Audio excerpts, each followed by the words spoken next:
Good morning, my name is Martin and this is the Tribe of the Fox. So if you're new to this channel, welcome. The Tribe of the Fox makes videos about pre-Christian Northwestern European spirituality. And we talk about nature spirits, we talk about ancestors, we talk about deities. And we do this from a more shamanic point of view.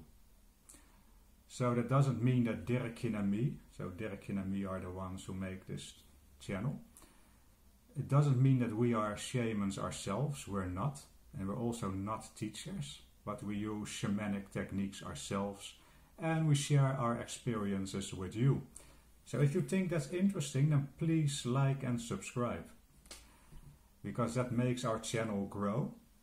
It's always a good thing to spread this information. And to the regular viewers, welcome back. It's nice to have you here again. So today, what are we going to talk about? We're going to talk about UPG. So what is UPG? So I have this book here. It's written by Raven Caldera and it's called the Jotun book. So that's a book about the giants in Norse mythology, in Norse spirituality. Now this book is largely based on UPG, and that means, and I read it here because my English is not 100%, it is unverifiable personal gnosis. So it's basically knowledge that's not verifiable. So first of all, let's start with at the beginning. If you want to know about pre-Christian, Nordic, Northwestern European, Northern European heathenism or paganism, then there is all kinds of source material. So good examples of these are, for instance, the Poetic Edda, the Prose Edda, or the writings of Saxo Grammaticus, or even older, the Roman historian Tacitus.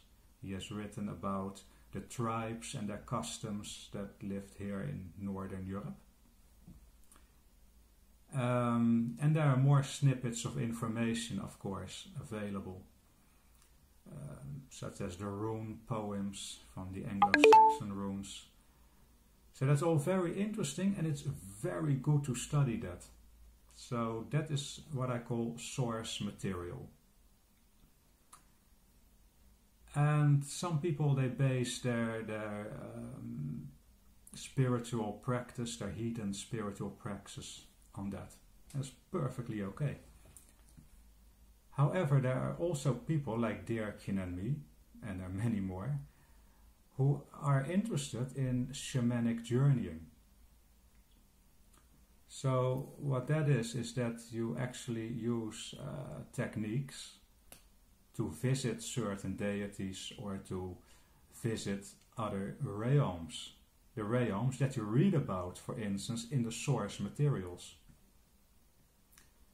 So that's not science, right? All kinds of scientists, all kinds of scholars, they can talk about what's in the source material. But shamanic journeying is a very different thing. That's why those things are called unverifiable personal gnosis. And gnosis means like knowing, like knowledge. So,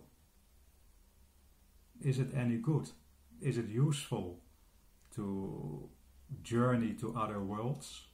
Is it useful to contact deities that way? Well, the interesting thing is, before you do this, before you start to journey, then make sure that you have knowledge about the source materials, because that's written down, that's studied by scholars. If you do shamanic journeying, what you can do is you can talk about your experiences with other people who have done this. So Dirkjen and me, for instance, we talk a lot about the shamanic things we do. And that has also got a name. It's called PCPG. So again, I will read it here. Peer corroborated personal gnosis. So what happens then is that, for instance, Dirkje makes a journey to a certain realm. I make a journey to a certain realm, and then we compare our experiences. And lots of elements can be the same. And if you contact other people who journey, and they say the same things, well, then you might have some truth there. So it's not officially science, but it's more scientific than you make a journey just on your own and just accept everything that you have seen. Just talk about this with trustworthy people that you know of that they can journey. So yeah, that's pretty interesting. Pretty interesting. For instance, in the Edda you can read about the Edda poetry, you can read about the Valhalla as a place. I never managed to reach it by shamanic journeying. So I cannot say anything useful about this. Other places, for instance the Ironwood, that's a place in Jotunheim, so in the world of the Athens, the giants, the Jotun. There's not so much information about the Ironwood. So, what do? Then, if you have the ability, then make a shamanic journey. Maybe you will reach your destination.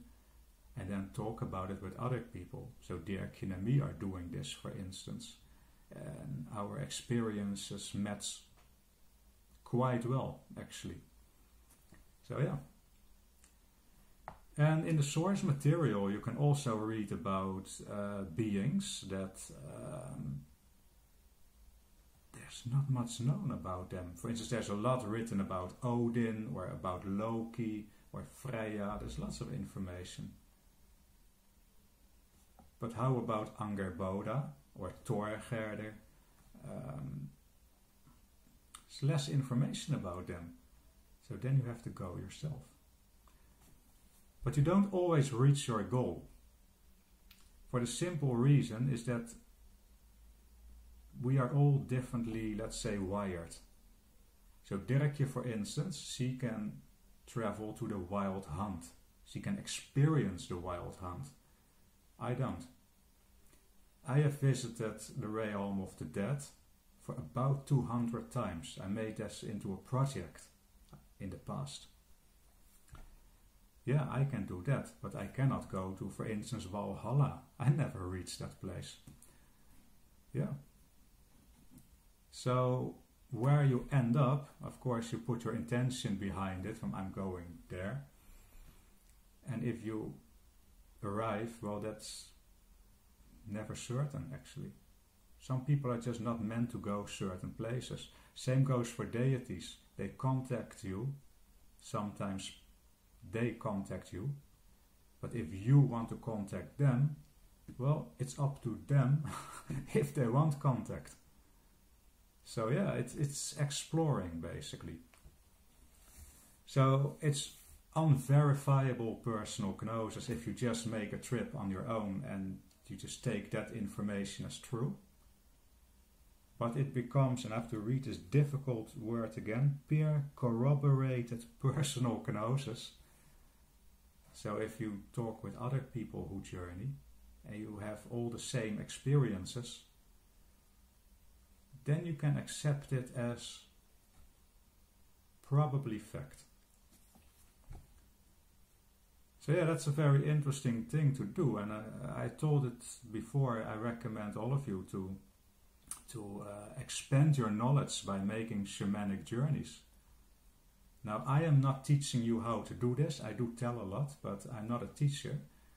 Find yourself, if possible, a trustworthy teacher and learn it. This will add so much more to your spiritual practice if you can actually access the realms that you are reading about, if you can access the beings that you read about. And sometimes things very unexpected happen. So it's very much an enrichment of your spiritual practice. I can tell you that. And Dirk can tell you this as well. And there are more people who can tell you this. So, unverifiable personal gnosis turns into peer corroborated personal gnosis if you talk to other people. So it's, you can experiment with friends, you can join a course, and there you meet people that you soon find out if people are trustworthy in this or not. So that's very important. Gives me lots of knowledge, gives me lots of joy. Journeying can be very, very hard, by the way. Sometimes you see things, or you hear things, or you experience things that basically drain your energy for the rest of the day. At least in my case. I'm a highly sensitive person, so sometimes things hit me hard. But no pain, no gain. No, just kidding. In reality, it can be very tough, but it's very rewarding. And if you are not very good at shamanic journeying, then don't worry, my friends. Don't worry. Just keep on studying them. Keep on doing your blood, your offerings to your deities or your local nature spirits, and think about them. That brings you forward as well. So there's not just one way, there are more ways. So yeah, this is what I wanted to say about unverifiable personal gnosis and peer corroborated personal gnosis and journeying. So please like, please subscribe. I noticed that half of our views are done by people who have not subscribed yet. So it's all free, subscribing, and you help us a lot.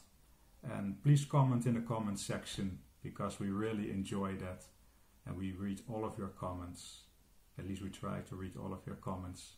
And yeah. So I wish you all a very nice day. Stay safe, stay healthy, and see you in the next video. Bye bye.